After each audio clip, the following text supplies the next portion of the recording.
Two people start the same job on the same Monday, same age, same city, and same hours. Within a year, one of them earns more in a single month than the other makes all year. And here's the part that feels unfair. It's usually not the one working harder. More often than not, the person earning less is doing the harder, more exhausting, more useful work. Nobody explains this at school. We're told the same story on repeat. Work hard, get the qualifications, get the job, and then the money follows. It's comforting, but it's also mostly wrong. Pay has almost nothing to do with how hard you work, and almost everything to do with a handful of hidden rules that decide your salary before you've even started. The good news is these rules aren't complicated, and they're not a secret either. Most people simply never get taught them. Once you have been, you can start using them on purpose. There's 6 of them. Learn them, and you'll start to see them everywhere. You'll know within seconds why one job pays a fortune and another keeps you poor. Let's go through them one at a time. Rule 1 is scarcity. Your pay is decided less by how hard you work and more by how hard you are to replace. So take 2 people. One works in a fast food kitchen and one puts patients to sleep before surgery. Both jobs are essential,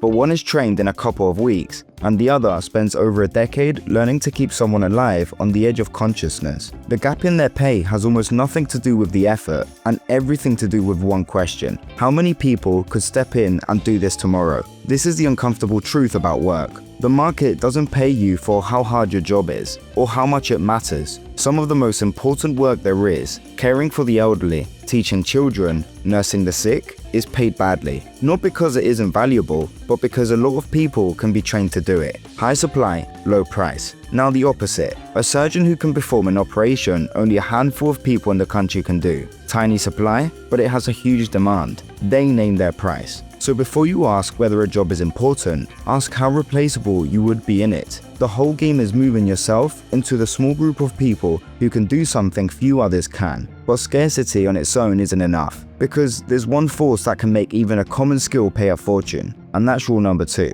Now rule number 2 is leverage. How many people your work reaches at once. Because a barber can be excellent at their job, right? But they can only cut one person's hair at a time, and there are only so many hours in a day. So the income has a built-in limit. Now picture someone who writes a piece of code once and it runs on 100 million phones, or a musician who records a song one time and it streams while they sleep. Same 24 hours, but completely different reach. That's leverage. The multiplier on your effort. Low leverage work trades your time 1 unit at a time. You, 1 customer, 1 hour. High leverage work does the job once and gets paid again and again, or reaches huge numbers in a single move. And there's more than one kind. Leverage through people, a manager directing the work of thousands. Leverage through money, capital that earns while the owner sleeps. And the kind that changed everything, code and media. A laptop and an internet connection now lets one person reach millions. Something that used to need a factory or a film studio. For the first time in history, that much leverage is available to almost anyone for almost nothing. So don't only ask what you earn per hour. Ask this: if I do this once, how many people does it reach? The highest paid work attaches one person's effort to the largest possible number of others, but reach won't make you rich if you're standing in the wrong place. Which brings us to rule number 3. Rule number 3, which is proximity to the money. In other words, how close you sit to where the money is actually made. Picture 2 equally clever people at the same company. One designs the product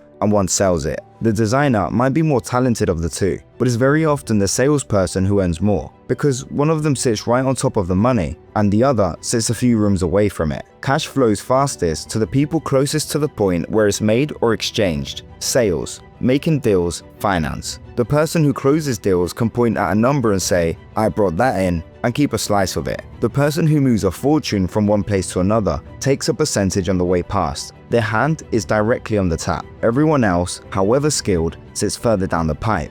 And here's the uncomfortable part. Being close to the money usually pays more than being good at the actual work. The best designer in the building can earn less than the average salesperson, because in the company's eyes, one of them is a cost and the other is the income. Talent is good. Bringing in money is what gets rewarded. So if you want to understand why a role pays what it does, follow the money. Find where it enters the business and see how close the job sits to that point, because the closer you are, the more you're worth. But there's something companies would pay even more for than being near the money. It's not skill or reach, because that's rule number 4. Rule number 4, which is downside. And a quick note, we're past halfway now, and this is where the real money starts. The last 3 rules separate a decent salary from a real fortune. A surgeon isn't only paid because the skill is rare, they're paid because if their hand slips, someone dies. A pilot is responsible for hundreds of lives every time the wheels leave the ground. A lawyer on a huge deal is hired because one mistake could cost the client everything, so the client pays for the person who won't make that mistake. The bigger the consequences when things go wrong, the more you're paid to be the one who carries them. You're not only paid for what you do, you're paid for what happens if you get it wrong. Responsibility is a product, and companies buy it. It works in reverse too, and this is the trap a lot of people are stuck in. If your job is one where a mistake is easily fixed and costs little, nobody pays extra, no matter how busy you are. Low stakes equals low pay. The money goes to whoever carries the risk. So look at your own job and ask one thing. When something goes badly wrong here, who is held responsible? If it's someone above you,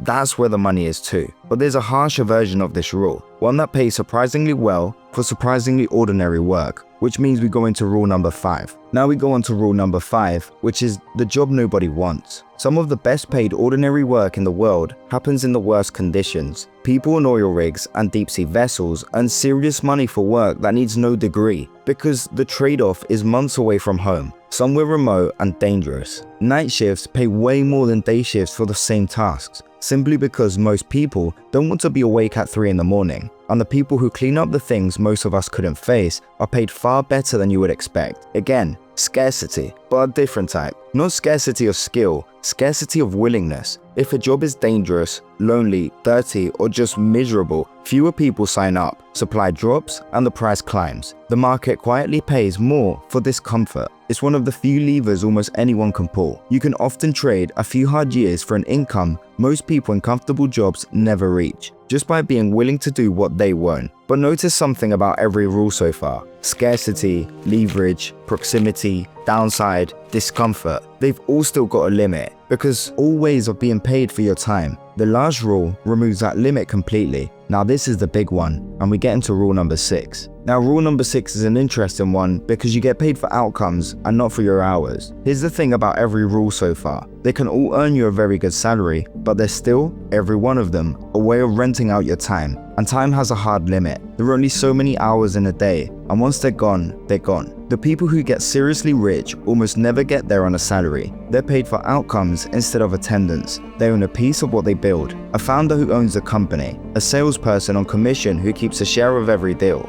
An investor who owns part of the business. If what they're attached to succeeds, their pay isn't limited by the clock. It's tied to how big the result is, with no limit. Picture 2 people doing the exact same job, selling software. One is on a flat salary, and the other takes a small percentage of every deal they close. Same desk, same hours, same product. In a strong year, the second one earns 5 or 10 times more than the first. Nothing about the work changed, only the way they were paid. Now that's the real divide. It was never rich people and poor people. It's people who sell their time and people who own outcomes. The first 5 rules will raise your salary. This one is how you leave the idea of a salary behind completely. Pay was never really about the effort. It's about these 6 things. And once you can see them, you can start moving yourself on purpose toward the work that pays. I cover exactly how to do that, one career at a time on this channel. Subscribe, and I'll see you on the next one.